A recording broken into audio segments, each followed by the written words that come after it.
Bom, a gente falou brevemente antes que quando você coloca a antena muito próxima de um metal ou de uma torre, a gente citou o caso da antena de polo, as características dela são mudadas. A gente fez, inclusive, mostrou uma simulação de uma antena em cima de um chassi de um automóvel, qual que era a distorção que introduzia e tudo mais. Você tem que entender uma coisa, um automóvel a princípio, ele não é ressonante, né? Então se você tem aqui uma antena, por exemplo, em 100 MHz, o automóvel até pode ter uma ressonância em 100 MHz qualquer lá, mas se tiver, provavelmente vai ser pequena e geralmente são em frequências, né, vai ser frequência diferente disso. Por outro lado, quando você coloca uma antena próxima de uma outra estrutura que é ressonante, e nada é mais ressonante do que uma antena, o que acaba acontecendo? O que acaba acontecendo é o seguinte, elas acabam conversando uma com a outra, certo? Elas acabam tendo uma interação muito forte uma com a outra. Ou seja, o desempenho dela, no fim do dia, o desempenho dela acaba mudando. Então, uma coisa é a antena sozinha, outra coisa é a antena próxima de outra antena, principalmente se elas estiverem operando em frequências próximas. Como você sempre tem que lembrar que a antena que fala bem, ou seja, a antena TX boa, ela sempre vai também ser uma receiver, uma antena receptora boa, né? Pelo princípio da reciprocidade. Então, se a antena emite muito bem em 100 MHz, vamos supor aqui, e tem uma outra antena que também recebe o sinal em 100 MHz, que também está ressonando em 100 MHz, essa segunda antena, por sua vez, ela vai se comunicar, vai receber o sinal, vai gerar correntes no corpinho dela aqui e vai retransmitir o sinal que ela recebeu. Claro que vai ser uma parcela pequena. Então vai ficar essa comunicação aqui de um lado para o outro entre as duas e a antena original vai ser afetada. Por quê? Porque as duas elas conversam na mesma língua, na mesma frequência. Muito bem, o parâmetro que nós usamos em antenas é o parâmetro S, né? O parâmetro S, que é o scattering, parâmetro de espalhamento, ele descreve muito bem todos esses fenômenos. Mas existe o parâmetro S tem alguns problemas aí, ele também não é muito físico, ele tem alguns conceitos, os conceitos básicos dele são um pouco complicados, a wave é uma onda que tem uma certa unidade estranha, às vezes é difícil você visualizar. E também o principal problema dos parâmetros S é que é difícil medir, né? O processo de medida, né, é difícil. Isso aqui, a gente falando em bom português, é um processo de medida bem caro, né? Os instrumentos de medida. Por sua vez, existe um negócio chamado parâmetros Z, Z de impedância, né? Eu não sei quem viu, quem não viu. O parâmetro Z, basicamente, você pega um quadripolo, né, você, a partir das descrições dessa matriz Z, cada frequência tem uma matriz Z, você consegue descobrir como que o seu quadripolo funciona. Então, a notação é essa: V1 e 1 e 1 sempre e 1 e 2 entrando aqui para a sua caixinha. As equações dos parâmetros Z são assim: Z11 e 1 mais Z12 e 2, e por sua vez V2 vai ser Z21 e 1 mais Z22 e 2. Então, no parâmetro Z, quem que é a incógnita? A incógnita é a tensão. Quem que é a variável conhecida? O I. E esses parâmetros Z, eles têm, como você pode perceber, unidade de resistência, de impedância, que é um negócio que nós conhecemos. Diferentemente do parâmetro S, que é um negócio meio maluco, a onda que bate, a onda que retorna, é um negócio um pouquinho mais complicado. Então, os parâmetros Z, você então tem V na incógnita e I como variável conhecida. Se você inverter isso, você vai ter os parâmetros Y, que às vezes também são usados em eletrônica, né? O parâmetro Y, você já é o contrário, é I é igual a matriz Y vezes V. Você consegue escrever, como eu mostrei aqui, ó, a matriz, parâmetro Z como uma matriz, parâmetro Z como matriz. Então Z, naturalmente, é uma variável complexa e cada frequência vai ter uma matriz Z. Vale a pena você sempre escrever, né? Às vezes ajuda a gente. O seu quadripolo você pode desenhá-lo assim, uma vez que você tem os parâmetros Z.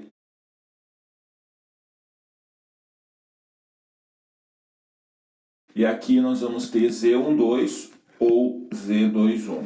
Então o seu quadripolo, lembra que esses parâmetros Z, eles são números. Eles são números, mas você consegue fazer um tipo de uma rede equivalente, desse jeitinho aqui. Muito bem, como que acham esses elementos? Como eu acho os elementos Z e J? É bem simples, vamos pegar o Z1. O Z11 vai ser o quê?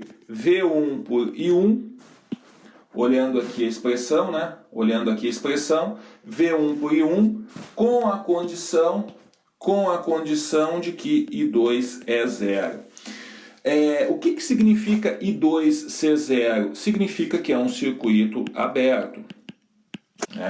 E o que é o Z21? Vamos pegar aqui o de baixo para fazer diferente. O Z21 aqui, ó. O que é o Z21?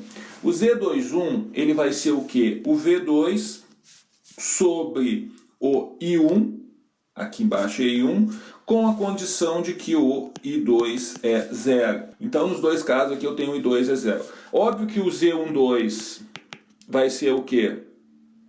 V1 por I2 com I1 igual a zero. E o Z22 vai ser a mesma coisa para o outro lado, né? Não precisamos escrever. Muito bem, aí fica a dúvida, né? Como que isso se aplica a antenas? Como que isso se aplica a antenas? Isso se aplica a antenas da seguinte forma. Vamos analisar aqui o caso do Z11. O Z11, como nós falamos, é V1 por I1 com I2 igual a zero. Nós vimos que é um circuito aberto. Então eu tenho duas antenas aqui. O que seria, como que eu mediria o Z11? Eu colocaria uma corrente I1 aqui, né? Uma corrente I1 aqui, e mediria o V1 que eu tenho em seus terminais. E mediria o V1 que eu tenho em seus terminais.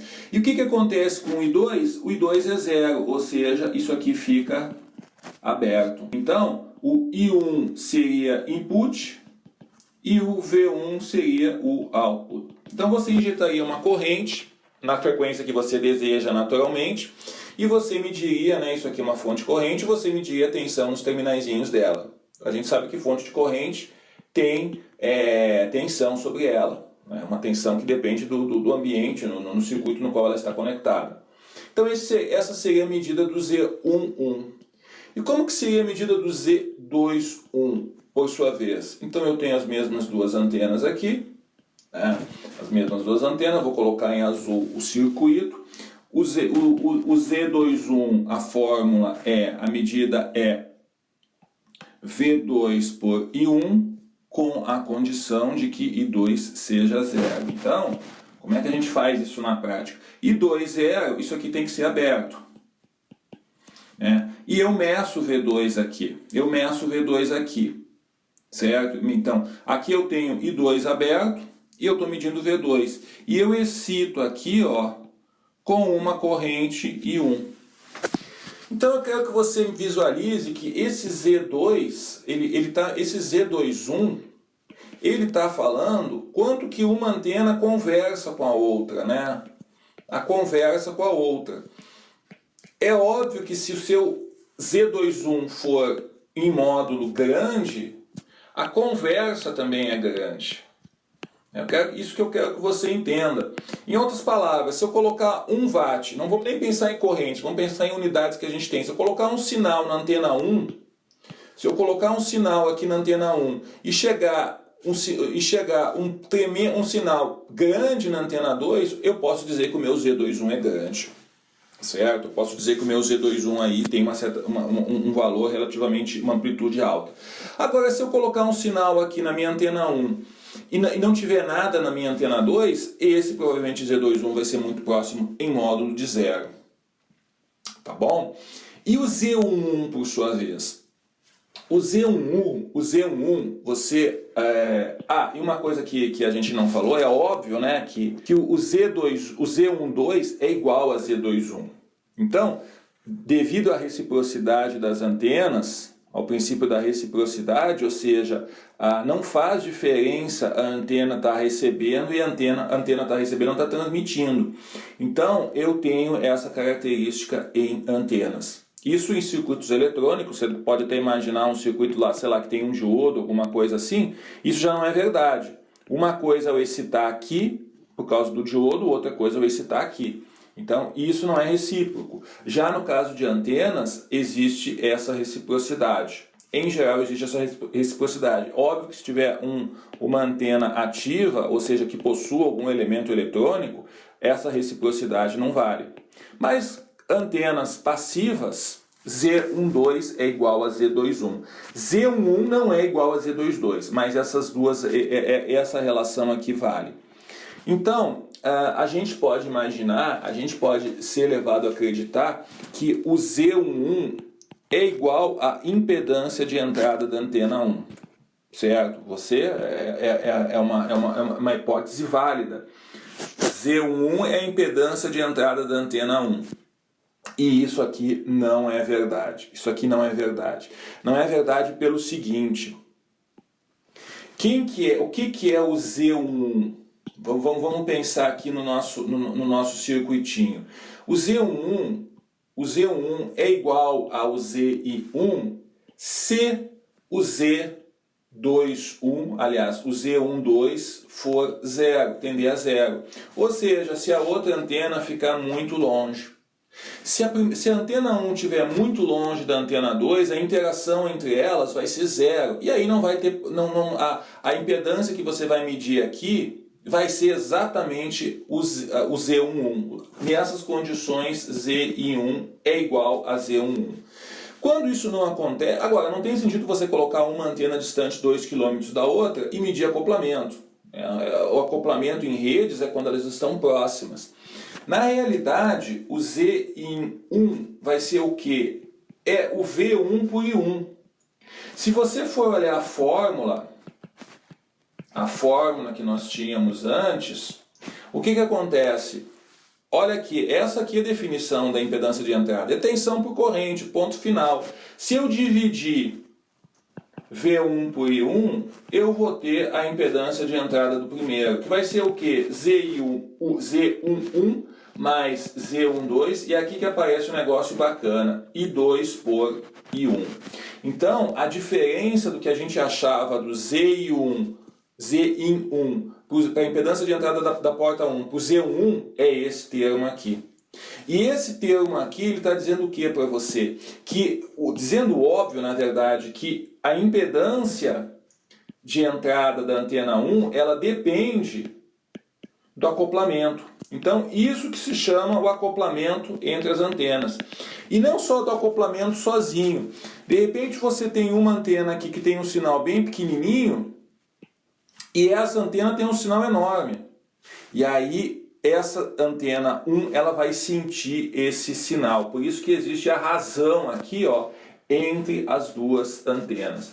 Então, isso para mostrar matematicamente que você tem uma interação entre as duas, dependendo da razão entre as correntes. Então, se você quer medir essa aqui, é importante que você saiba quanto que tem de corrente na antena do lado. Isso tudo para dizer o seguinte: quando eu faço a antena, o array de antenas aqui, né, eu começo a empilhar antenas aqui, como nós falamos, de telefone celular, alguma coisa assim, a impedância que eu meço nas antenas, ela é diferente da impedância de entrada dessas antenas sozinhas. Isso é uma coisa ruim, porque de repente, como eu falei anteriormente, a sua antena ela funciona, ela tem 50 ohms em 900 MHz sozinha. Quando você aproxima essa antena de uma vizinha, quando você coloca ela lambda sobre 2 de uma vizinha, esse pode não ser mais 50 ohms, pode passar a ser, sei lá, 70 mais J12. Ela ficou descasada, e é uma coisa que você não tem como contar, não tem como contar com isso. Como que você olhando para as equações, você faz com que o Z in 1 na rede seja próximo do Z11 original da antena sozinha? Para você fazer isso, você tem que fazer o Z12 aqui tender a zero. Como é que você faz o Z12 fisicamente? Colocar aqui o Z12 fisicamente tender a zero, como nós falamos aqui em cima, afastando as antenas. Então, quando você afasta as antenas, você acaba tendo a possibilidade de que o Z12 seja zero e a impedância da sua antena na rede é praticamente a mesma que você tem a antena original sozinha. Óbvio que isso é uma ideia de jirico, porque se você fizer uma rede com os elementos muito afastados, você sabe muito bem o que vai acontecer. Você vai ter uma rede que vai ter um monte de lóbulos secundários aqui, que não é uma coisa boa. Então, tudo isso para dizer o seguinte, a rede, né, a questão da impedância dos elementos, isso aqui eu estou falando de polos, mas vale para qualquer tipo de antena, helicoidal, corneta, parabólica, qualquer tipo de antena, a rede ela tem esse problema. Então a questão da rede tem esse trade-off, né, entre esse balanço aí. Se as antenas estiverem próximas, isso aqui é bom porque o side lobe level é baixo, você geralmente pode até nem ter lóbulos laterais, mas, que é uma coisa boa, mas é ruim porque você tem a impedância de entrada dos elementos, varia bastante. Se você afastar as antenas, o SLL aumenta, o que é ruim, que aparece esse fenômeno aqui, mas por outro lado a impedância de entrada dos elementos tende ao elemento sozinho, né, o elemento peladinho, aí sem ninguém por perto, que é o Z11. Então esse que é o trade-off. Na prática, como eu falei várias vezes, a gente usa em torno de 0,5 lambda a separação. Na prática, o que acontece? A gente tem que conviver com essa é uma distância pequena. Então nós estamos mais para esse... Na verdade nós estamos mais aqui, ó. Nós estamos operando na prática mais aqui, antenas próximas. Esse meio comprimento de onda é uma distância pequena, na qual o que acontece? Você tem que conviver com o fato de que a impedância de entrada dos seus elementos vai variar. E uma última coisinha também, a impedância dos elementos não só varia, como acontece isso. Ó. Eu vou desenhar aqui, olhando de frente, vários dipolos dispostos aqui. Esses dipolos aqui, por exemplo, ó, esses dois caras, eles estão sentindo, presta bem atenção nessa palavra, sentindo a influência diferente desses caras da borda aqui, ó, desses dois em azul. Então esses dois em azul, eles olham para cá e não tem ninguém, mas eles olham para cima e tem uma tripinha. Já os em vermelho é diferente, eles estão olhando para cima e para baixo e estão sentindo um número diferente de elementos. Ou seja, o que eu quero dizer? Quando você coloca os elementos numa rede, a impedância individual delas é diferente. Você vai dizer qual que é o problema? O problema é o seguinte, você faz o seu gerador aqui, ó, todas as continhas direitinho para ir a mesma fase, vamos supor a mesma fase, 0 graus para todo mundo. Só que devido ao fato que as antenas têm impedância de entrada diferente, parcialmente a energia vai voltar e vai retornar diferentemente em cada antena. Então na prática você vai ter, diferente do que você imaginava aqui na ponta, você não vai ter 0, você vai ter 0, você vai ter 10, você vai ter 20, você vai ter 30. E também devido o pior ainda, o que vai acontecer é a questão da amplitude. Como as reflexões, o coeficiente de reflexão delas é diferente uma da outra, né, diferente, aqui a amplitude vai ser 1, aqui a amplitude vai ser 0,8, aqui vai ser 0,9, aqui vai ser 0,7, ou seja, a sua rede vai ser totalmente diferente devido à impedância mútua que existe entre elas. Mas isso é um efeito que você tem que levar em consideração, tem que fazer aí um jeito de calcular e de resolver, certo? Esse é o ambiente real da distribuição de pesos que você faz aqui, 0 grau para todo mundo. Quando você vai para a antena, você tem esses números aqui aleatórios, x, y graus, YZ graus e etc. Então você acha que você vai ter um negócio assim e na prática você pode ter um negócio aí meio distorcido, certo? Por quê? Devido à impedância mútua entre os elementos, que eles acabam se conversando e deixam de ser a mesma pessoa, vamos dizer assim, quando estão junto de outras.